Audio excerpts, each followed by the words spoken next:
Welcome back to Beyond Awareness. Yesterday, I took myself through my very own coaching session on how I've been saying that I want to reduce my stress levels. And I've been saying that a lot. And also how I want to not be so late all the time to like everything in my life, but I'm not actually doing it.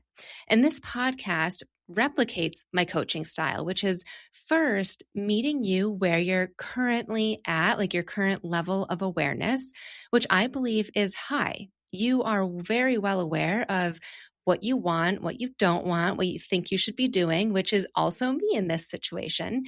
And in this case, I'm super aware of my goals and that I'm not following through on them. And so this session that you're about to hear is me journaling through and having the awareness and belief awareness as well, and bridging that gap to actually doing something about it that resonates and not just masking it, because I've been telling myself for years, like, oh, to reduce stress, do this, but I haven't been. So let's back up a bit. And first, I want to tell you my goal. My goal is that I want to reduce my stress levels. And it's because I think that's important. You need a why. And it's because I'm starting to feel it impact my body. The best way that I can describe it without going into too much detail is I just feel like a vibration of like nerves almost in my body, particularly like my hands, even when I'm not feeling physically stressed. But I just feel like my body, I've known since September, my body has felt like my new routine is stressful. It's taking a toll. And I think internally it's just like, come on, Sam, you've got to start doing something about it. And so my goal is to slow down in the moment. And this was the awareness that I had yesterday morning in order to reduce my stress. In the moment, I want to start, like, even right now, I'm slowing down how I'm talking, my pace. I also was telling my sister this yesterday, and I was texting her like a mad woman. And I was like, why are my fingers moving so fast? As if like there's going to be a bomb that explodes if I don't send this in 10 seconds. Like, slow down, Sam. Like, text calmly. Even right before I was recording this, I was plugging in my laptop to charge and I was untangling the cord like so fast. And so I'm just catching myself in the moment, just literally yesterday and today. I'm actively, intentionally trying to catch myself when I'm feeling like, why am I rushing this? Why is this feeling so like tension almost in daily activities? And when I was thinking of like, okay, that's an easy thing. That doesn't mean like meditate every day, which I am trying to do at nighttime, or journal more frequently, which I am also trying to do. But it's just, that's so easy because it's in the moment. But when I was thinking of that, that's when it popped in of, I also want to try to not be so late all of the time, because when I was thinking about slowing down with texting, slowing down with speaking, slowing down with putting the cord into the wall socket, I was thinking, wow, if I did that, that could also mean that I could give myself more time to get ready in the morning. I wouldn't be rushing. I was trying to think of all the times of mostly my morning that I'm rushing, that doesn't feel good, and how good it would feel to calmly go about those moments.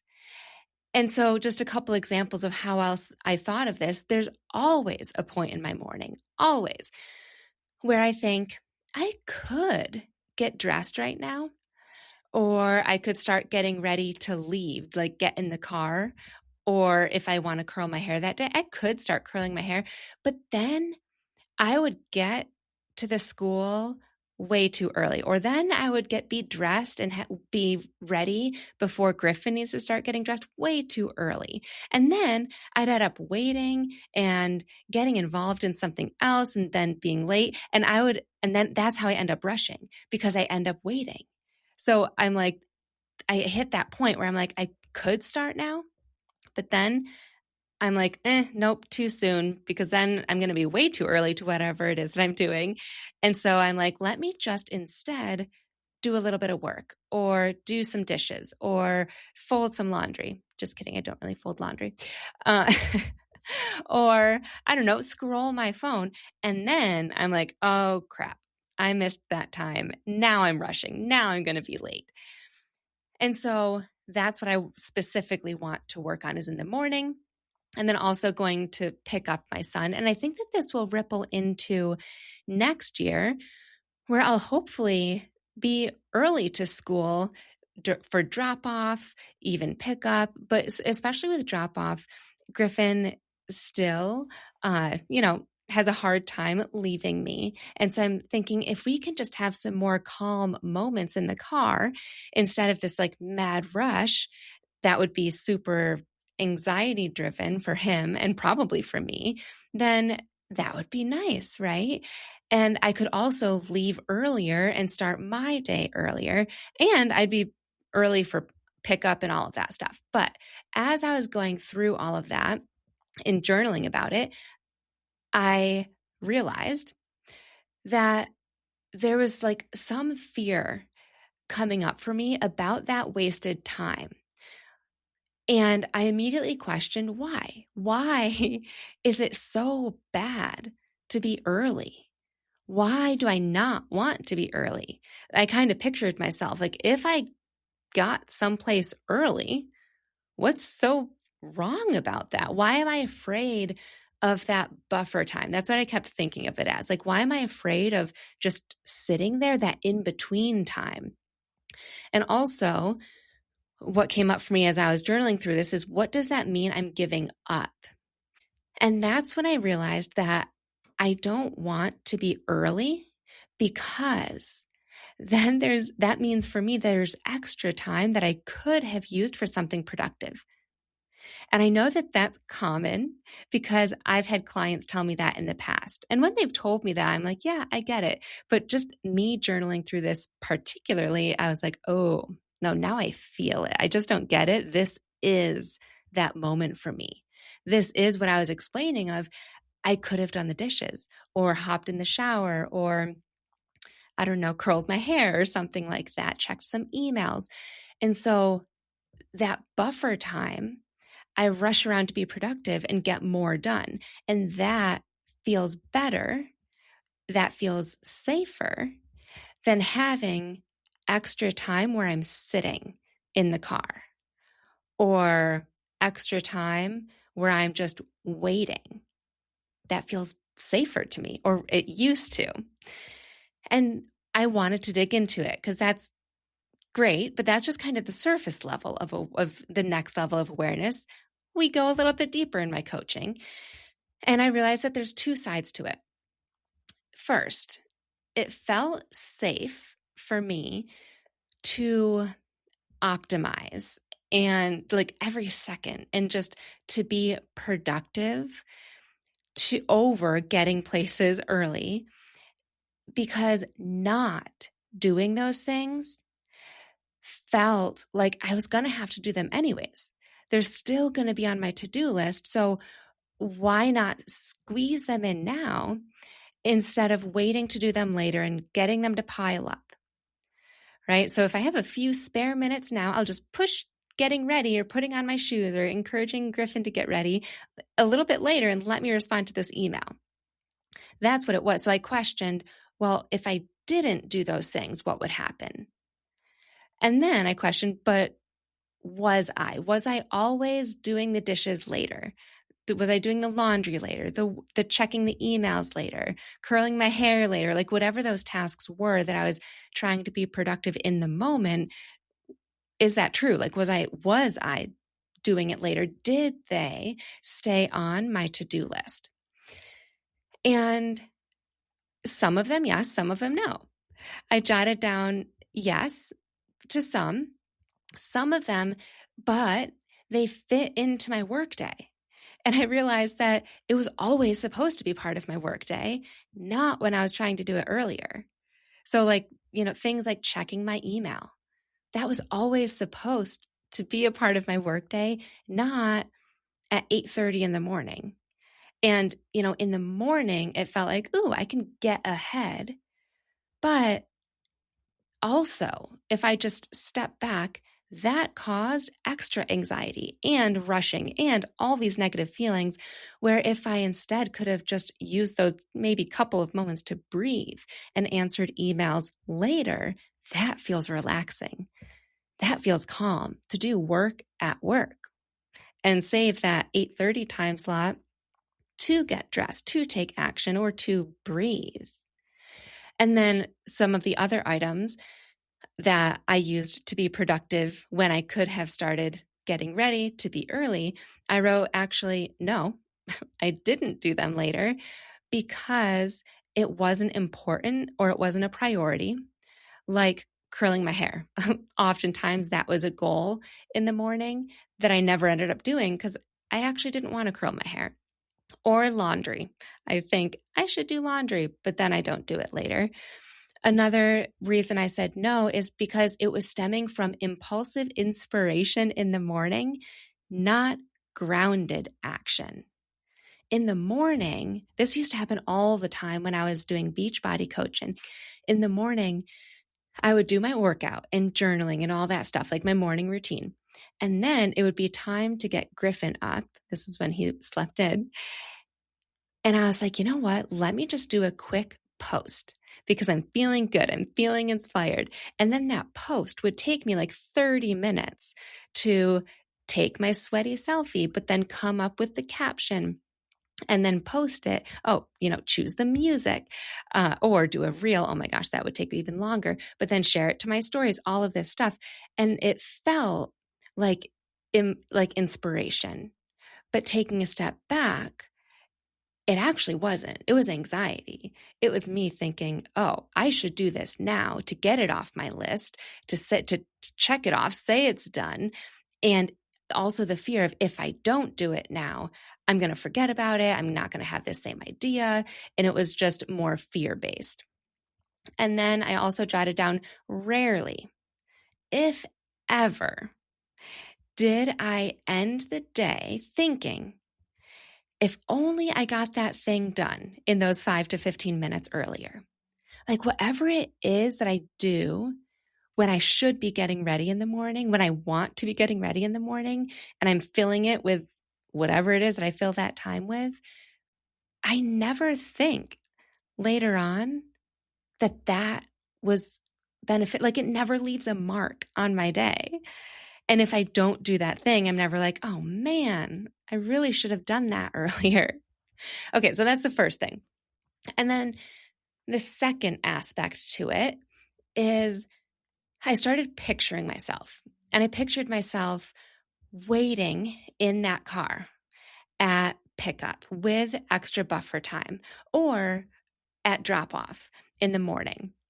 Because again, mornings is that time that I mostly feel rushed. And my Aura Ring says that my stress spikes not when I'm in the car, because Griffin and I have a 25-minute commute right now, which is actually lovely. Like we have our little chats, but right before we get in the car, when it's like, come on, shoes on, jacket, all that, my stress spikes.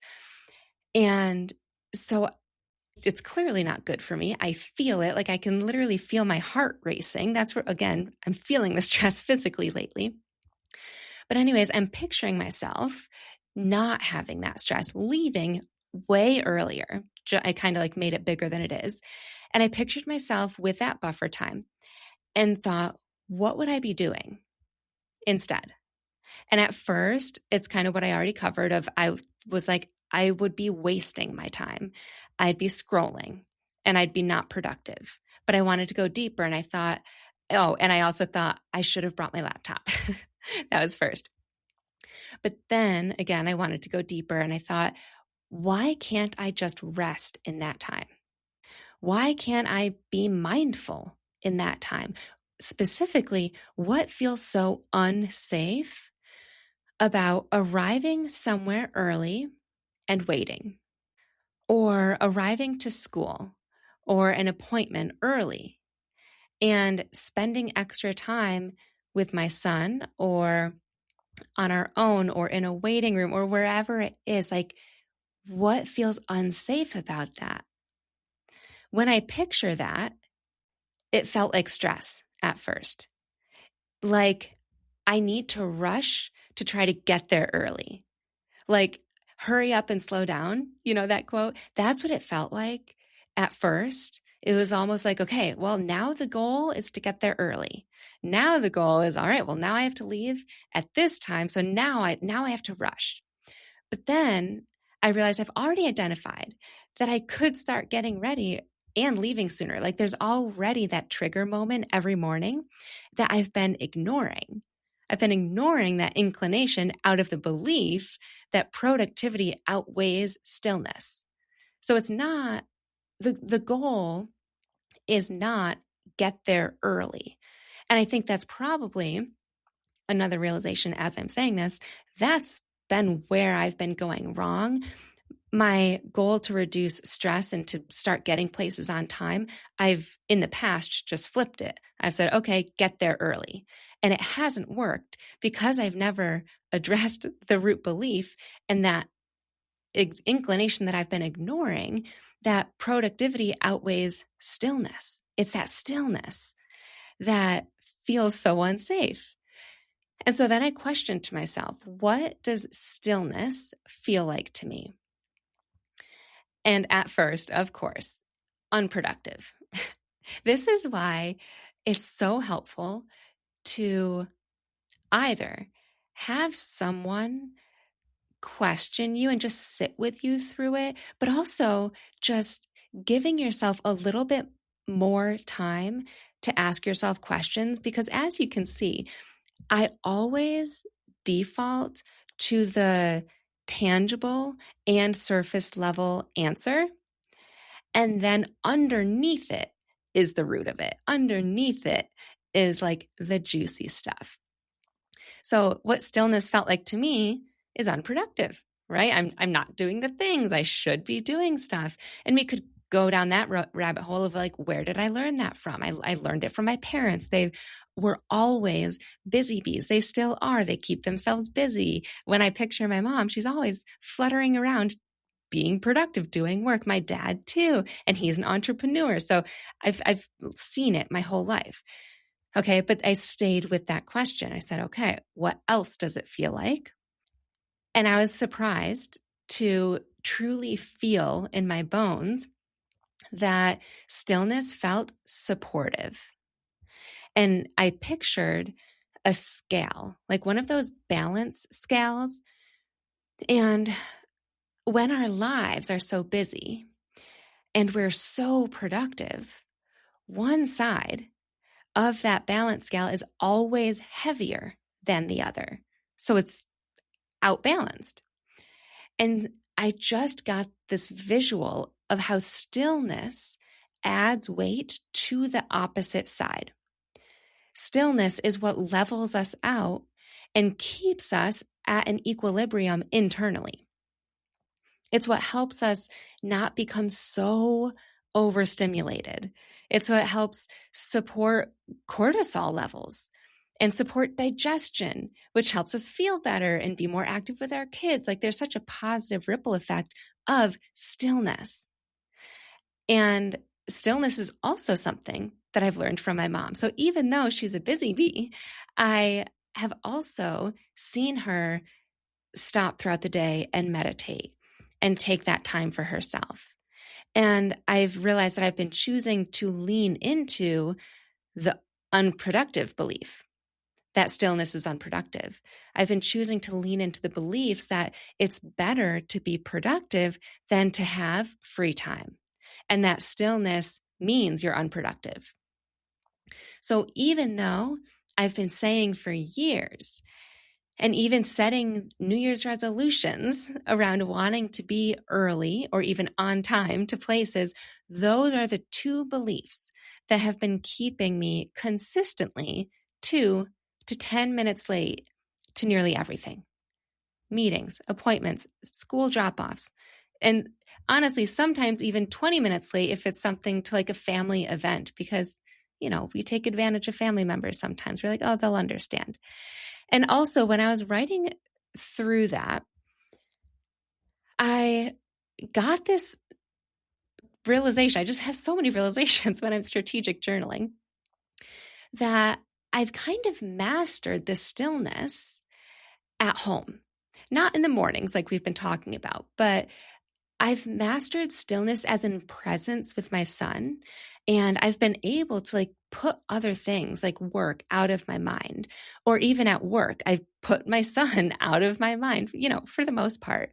I am able to be present in what I'm doing in so many other areas of my life, except this one. And so I have practice with this. I've just never applied it to this very specific goal of getting ready on time, like when my actual alarm goes off to get ready, which I'll talk about in a second. So now I just have to start practicing it.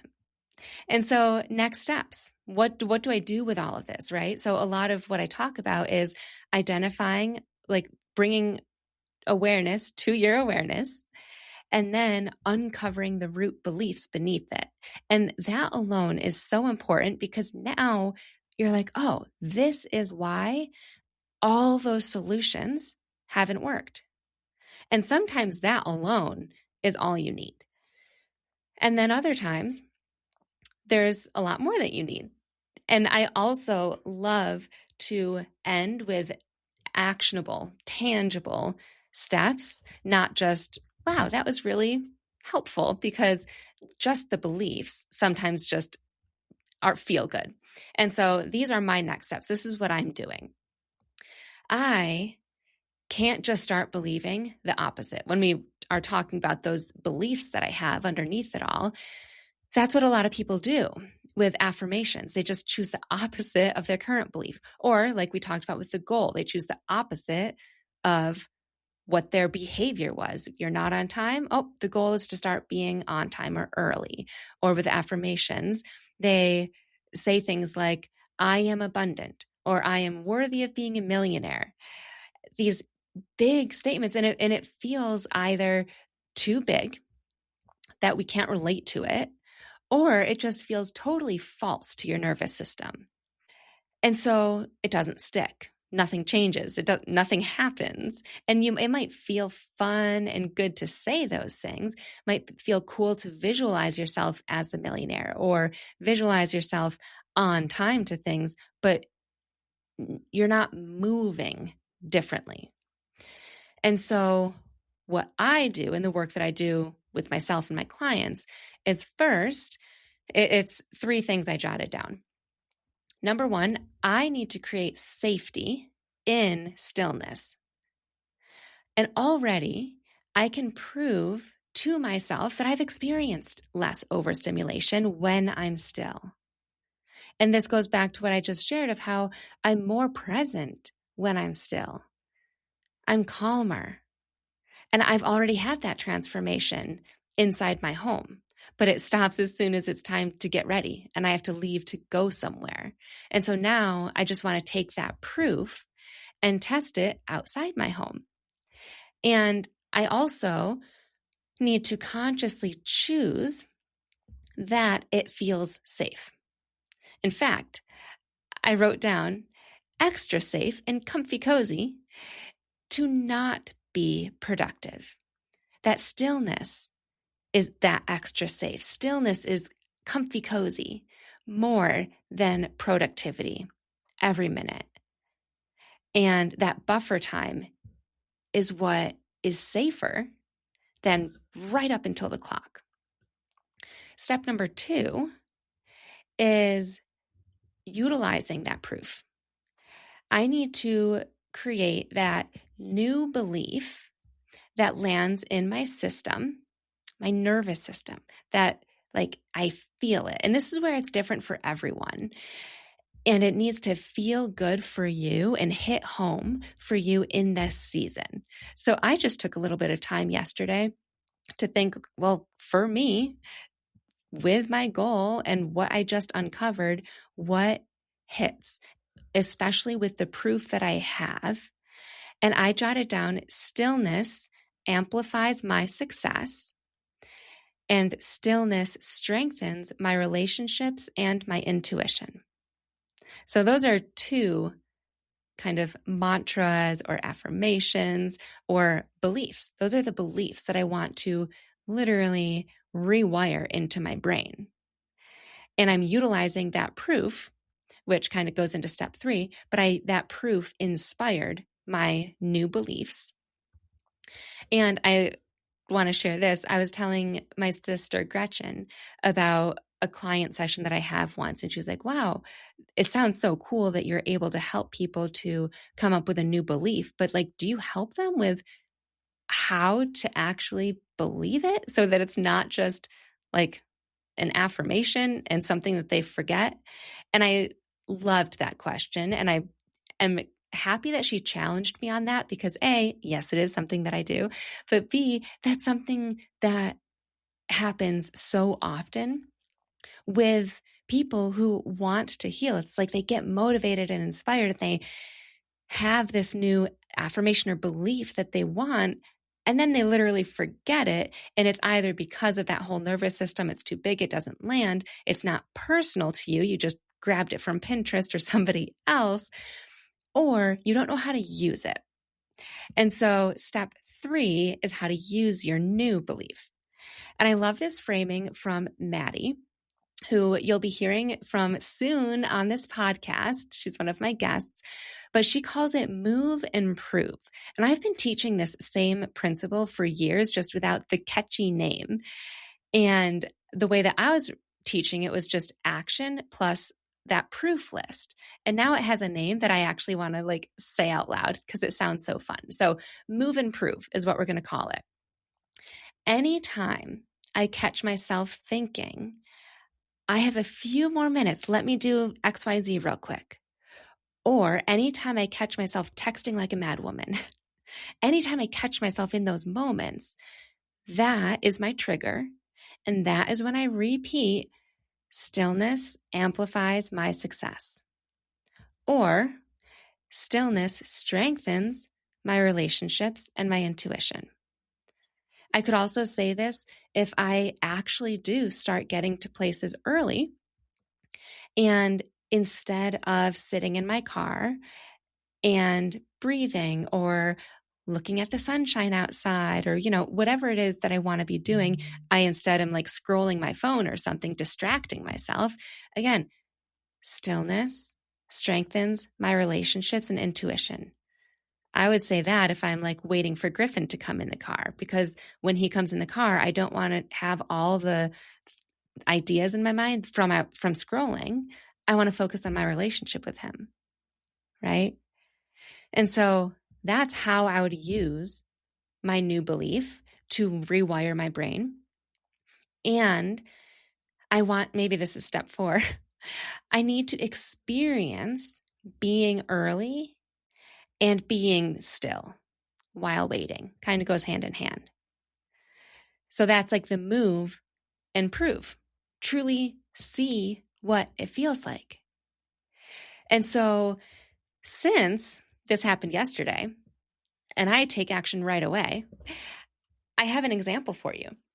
Yesterday, I finished this journaling session and I was like, this is good. I need this to be a podcast episode. And so I was typing up notes for this podcast episode at 2:15 is when I finished. And I thought, I should quickly record this while it's fresh on my mind and while I'm excited about it. And that's the thing. It felt like it was stemming from excitement. But yesterday was the first day that I wanted to test this out, that I wanted to truly stop working when my alarm goes off. I have an alarm that goes off at 2:35. And that alarm initially was for me to stop working, take a few breaths. I don't need to be at Griffin's door to go pick him up until 2:45. So that's 10 minutes. And I just literally need to walk upstairs.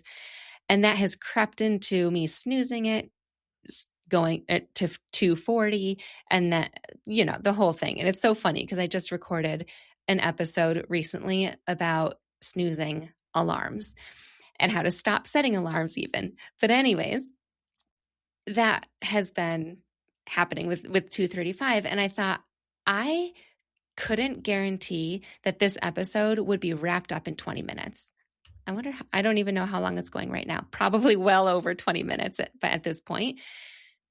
And so instead of quickly recording and risking pressing snooze on that 2:35 alarm just to finish the recording and then rushing to go pick up Griffin, I calmly finished my lunch that I still had barely eaten. I had taken moments to breathe before I was with Griffin for the rest of the day.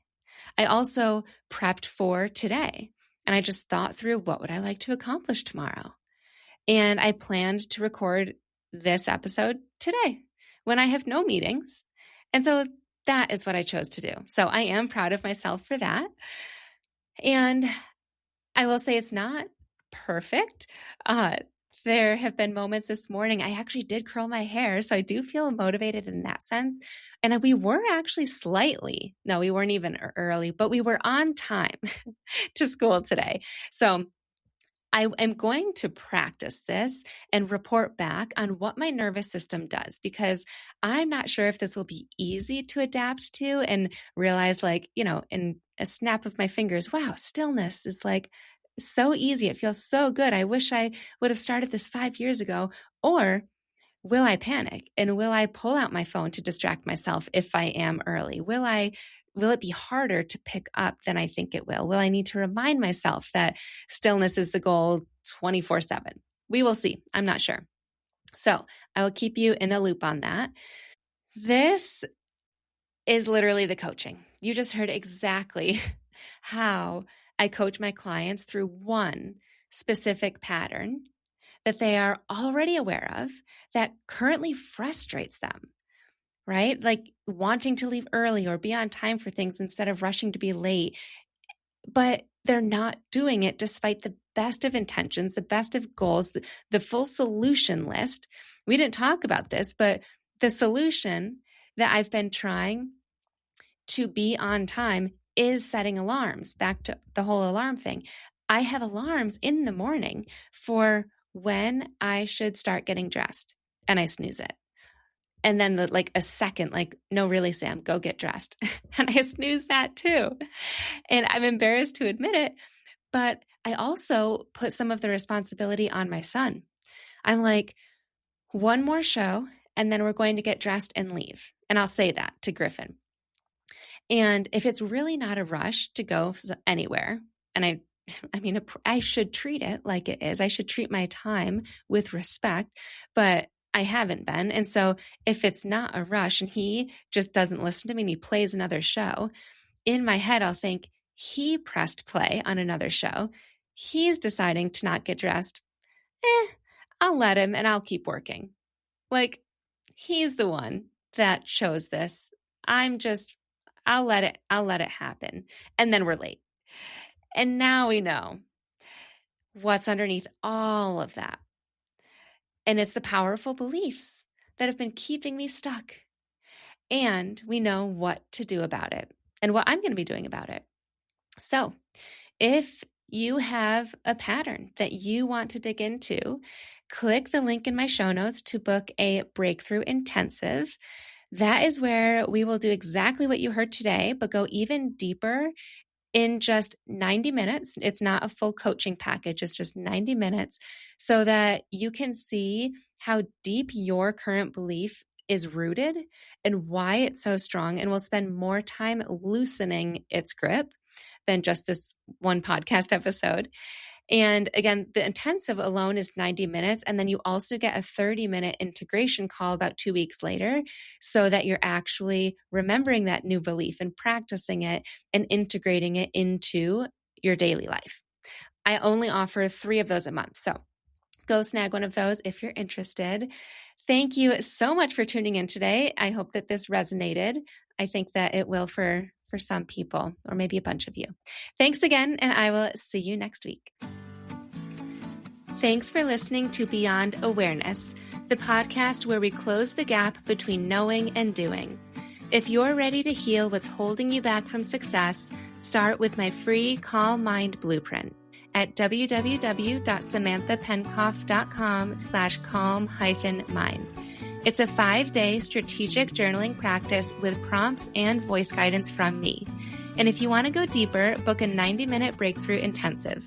Links for both are in the show notes. And if you know someone who would benefit from this episode, I would be so grateful if you shared it with them so that they can make decisions from clarity instead of drowning in overwhelm. I will see you next time.